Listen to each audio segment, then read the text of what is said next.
Iran के राष्ट्रपति की हेलीकॉप्टर हादसे में मौत के बाद कई तरह के सवाल खड़े हो रहे हैं।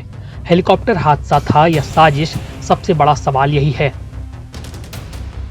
ईरान के राष्ट्रपति के चीफ ऑफ स्टाफ ने हेलीकॉप्टर क्रैश के आखिरी समय की जानकारी दी है। इसी हादसे में ईरानी राष्ट्रपति इब्राहिम रईसी और उनके विदेश मंत्री मारे गए। भयानक कोहरे के कारण कई घंटों बाद क्रैश हुए हेलीकॉप्टर के मलबे को खोजा जा सका।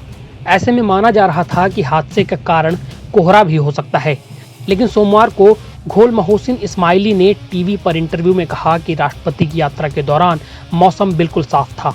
ईरानी राष्ट्रपति के काफिले में 3 हेलीकॉप्टर थे, उनमें से एक में इस्माइली खुद मौजूद थे। अजरबैजान की सीमा के करीब से उनका काफिला उड़ा था। उन्होंने कहा कि हेलीकॉप्टरों ने दोपहर करीब 1 बजे उड़ान भरी थी, तब मौसम की स्थिति साफ थी। उनका कहना है कि कोहरा जमीन तक ही सीमित था, लेकिन जिस ऊंचाई पर वह उड़ रहे थे वहां कोई भी कोहरा नहीं था। उन्होंने आगे कहा कि यात्रा के दौरान कुछ दूर तक बादल आ गए। राष्ट्रपति के हेलीकॉप्टर का पायलट काफिले का प्रभारी था। उसने अन्य 2 हेलीकॉप्टरों को बादल से बचने के लिए ऊंचाई बढ़ाने का आदेश दिया। उनका कहना है कि दोनों हेलीकॉप्टरों के बीच में उड़ रहा राष्ट्रपति का हेलीकॉप्टर अचानक हवा में गायब हो गया। उन्होंने कहा, हम बादलों के ऊपर उड़ रहे थे, हमारा हेलीकॉप्टर सबसे पीछे था। लगभग 30 सेकंड बाद हमारे पायलट ने महसूस किया कि राष्ट्रपति का हेलीकॉप्टर गायब हो गया है।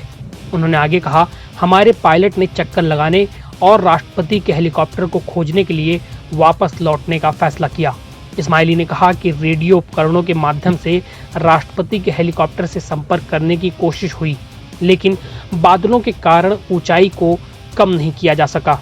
उनके हेलीकॉप्टर ने अपनी उड़ान जारी रखी और पास की तांबे की खदान पर उतरा।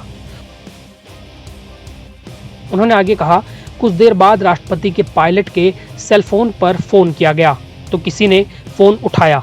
ये नमाज के दौरान के इमाम थे। उन्होंने कहा कि उनकी हालत ठीक नहीं है और हेलीकॉप्टर क्रैश हो गया है। क्रैश कैसे हुआ इसे लेकर वो कुछ नहीं बता सके। उसने सिर्फ वही बताया जो देख सकते थे। जैसे उन्होंने कहा कि वो चारों ओर पेड़ों से घिरे हैं। बाकियों की हालत के बारे में पूछे जाने पर उन्होंने कहा कि वो फिलहाल अकेले हैं और किसी को नहीं देख सकते। दोबारा उनको जब फोन किया गया तो फिर वही चीजें दोहराई।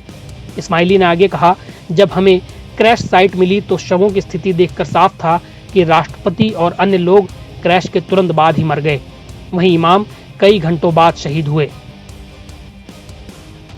एनबीटी ऑनलाइन की रिपोर्ट।